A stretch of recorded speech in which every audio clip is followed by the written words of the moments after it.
Hello, hi, I'm Dr. Frank Schallenberger. I'm a medical doctor.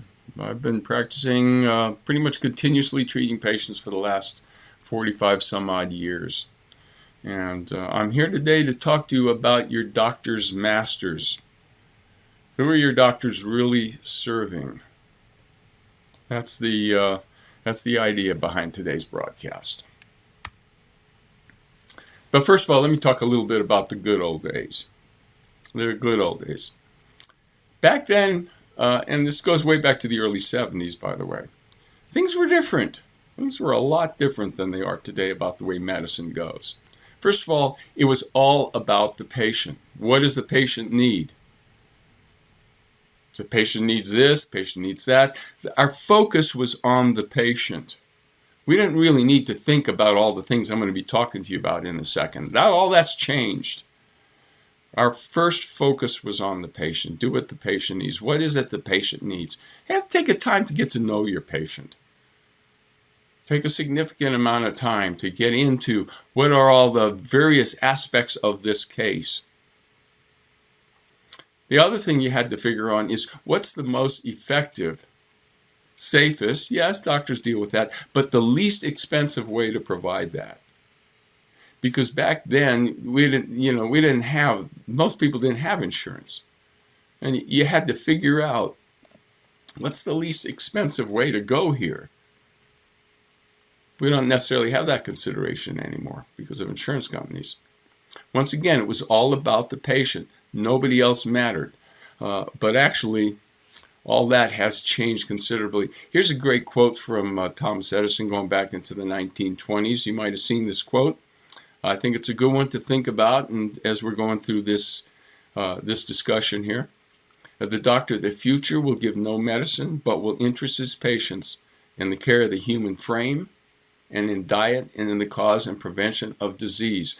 Now, that doctor of the future hasn't quite arrived yet, at least in our system. There are plenty of doctors that adhere to this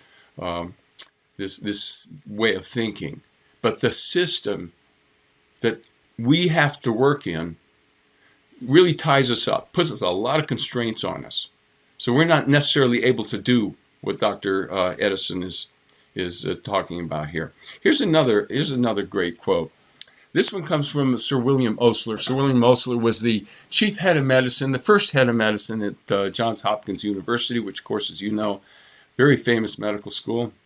At the turn of the 20th century, back in the old days, Sir William Osler was the chief of medicine. He became very famous. He's considered to be the father of modern medicine.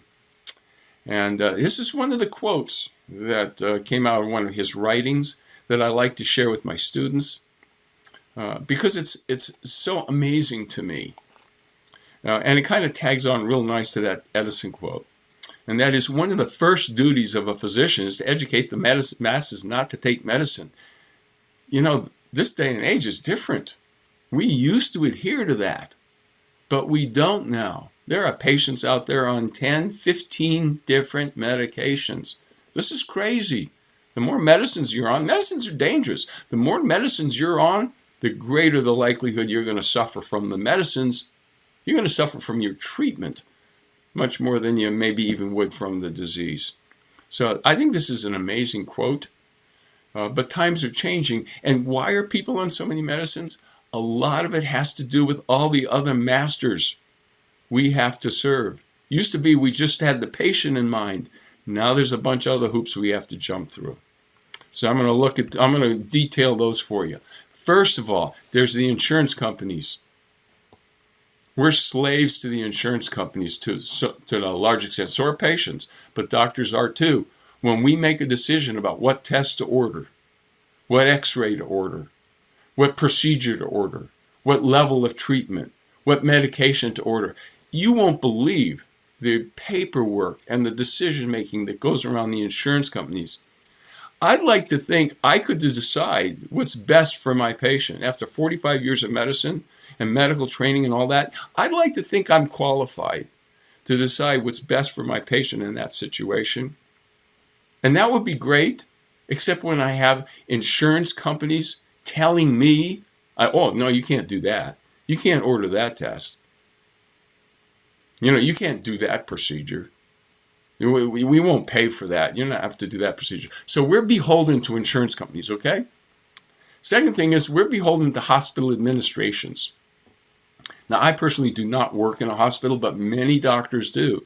Many doctors are dependent on being able to take their patients into a hospital if they become seriously ill and take care of them. And in order to be able to do that, you've got to bow to the hospital administrators.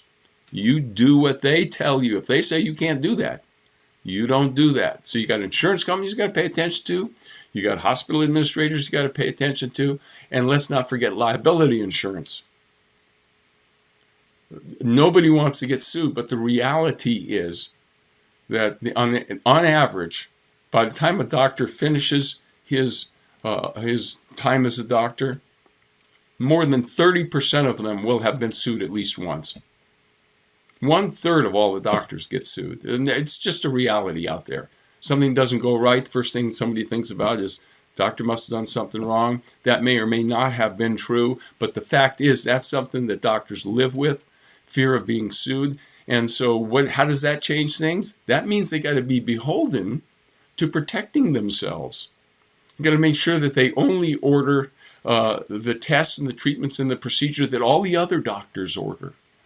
You can't think out of the box. There's safety in that collective sort of thinking. Groupthink. That's another one, another hoop we have to jump through, groupthink. Make sure that all your partners agree with you. In the old days, most doctors operated by themselves, on their own. They maybe had one person that backed them up and such like that, but mostly we didn't have these huge group practices where you have 25, 30 different physicians all working in the same group, sharing the same liability. And what that means is not only do you have to be beholden to your insurance company, your hospital administration, the liability attorneys, but you got to be beholden to your other group members. There are some groups that say, you know what, doctor, if you have if your patient has high cholesterol and you don't give this particular drug, you're not going to be in our group. You have to jump through that hoop. So now we got to be beholden to the other members of the medical group. Then there's the medical boards. In medicine, it's a different sort of thing. I can't think of any other profession that has a board on top of it dictating to us what we can and can't do. But that's the way it is in a medical board. And here's the fun part. If you do something they don't approve of, you're guilty until you're proven innocent. You've got to go out of your way to demonstrate that what you did was okay and get them to agree to it. Because if they don't agree to it, you could lose your license. So you've got to be beholden to the medical board. Finally, you got to be beholden to big pharma.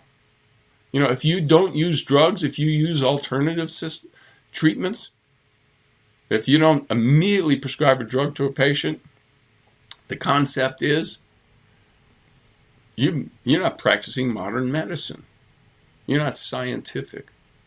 So you got to be beholden to that. So when you jump through all those hoops, guess what? Finally, you get to decide what the patient needs. And so it kind of looks like this. These are the hoops that doctors have to jump through. Number one, make sure what you do is covered by insurance. Insurance companies will tell you what you can and can't do. Number two, make sure that what you do is, quote, standard of care for your community. Just because it's okay in Idaho doesn't mean it's okay in Nevada. And just because it's okay in Nevada doesn't mean it's okay in California. Seems like the science of medicine stops at the state lines. That's called standard of care. It means basically the hoop your doc has to jump through, in many cases, is do what every other doctor does. Don't do anything out of the line. Here's another hoop, make sure that your medical liability insurance company is satisfied. They'll tell you what they'll cover and what they won't cover. If you're going to give a treatment that's not covered, you now stand a huge amount of liability, and guess what you're going to do? You're not going to do that. So you have to pay attention to that. Make sure that your medical board overseers, make sure they're happy with what you're doing. Make sure that your hospital board is satisfied. Make sure that your hospital board is satisfied with what you're doing. Also, make sure that you have completed massive amounts of paperwork and it's all backed up. Because if you don't, you could easily be accused of fraud. That's another thing. When you go to get reimbursement from your insurance company for a given treatment, if that insurance company questions that treatment, the doctor, unless he can provide adequate paperwork, and the key word there is adequate paperwork, that he really provided that service, he can be accused of fraud, and he's guilty until proven innocent. Just another hoop we have to pay for. So between the insurance companies, the standard of care, the hospital administrators, the medical liability, the hospital boards, the groupthink, between all those things, yeah, after all of that's taken care of, we can start to think about what the patient really needs and what we can do to help our patients. So in many cases, the needs of the patient come pretty close to last on this. It's a pathetic situation. And I don't know of any doctor that likes this. But that's the system we're stuck in. We weren't stuck in this system decades ago. It's changed now. And unfortunately, you as a patient are down low on the list of considerations that us doctors have to take care of these days. So let's not get too incredibly negative about the whole thing, because there are some things you can do about it, and I want to leave you with some ideas about what you can do about it. First of all, keep your insurance coverage to just catastrophic coverage. Do not pay some huge premium every month for an insurance that has very low deductibility on it and covers everything known to mankind. Because if you do that to the degree that you're doing that, you're basically co-opting what you need to your insurance company instead of what your doctor thinks you need. So try and stay away from that. Keep your deductible high. Keep your coverages tucked into what you absolutely need for catastrophic coverage. That leaves you extra money. You don't get those high premiums. So it leaves you extra money to be able to pay out of pocket for what you really need, instead of having these insurance companies tell you what it is that you're supposed to be taking. Feel free to tell your doctor you don't care. When you go in to see him and he says, well, I think we ought to do such and such, you might just mention to him, you know what, doc, I don't care what it costs. I want you to tell me what's the best thing for me to do right now. I don't care about insurance.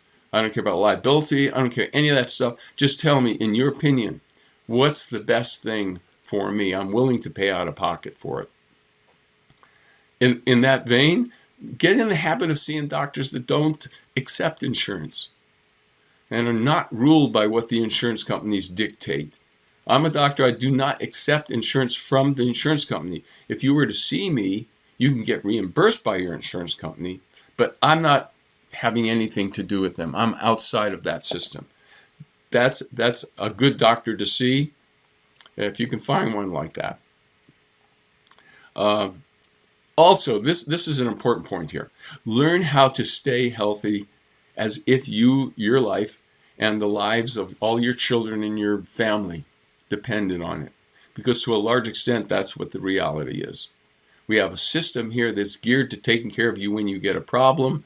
And when you get a problem, then the doctors have to figure out all these other things to take care of before they actually get around to you. So do your best to not need us. Eat well. Have a good lifestyle habit. Exercise. Take supplements. Do whatever you need to do to stay healthy so that you don't get sick in the first place. Learn about it.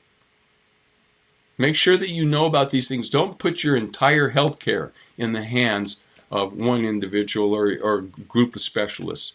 Learn about it yourself. Be proactive. That'll help you out in the long run, because just remember, doctors, whether they like it or not, have all these other masters they got to serve. You're not the only one. I want to mention, to avoid the long-term use of drugs, that should only be done as a last resort. If your doctor says, you know what, you've got such and such a problem, I need you to take this drug for the next 4 or 5 days or whatever, that's fine.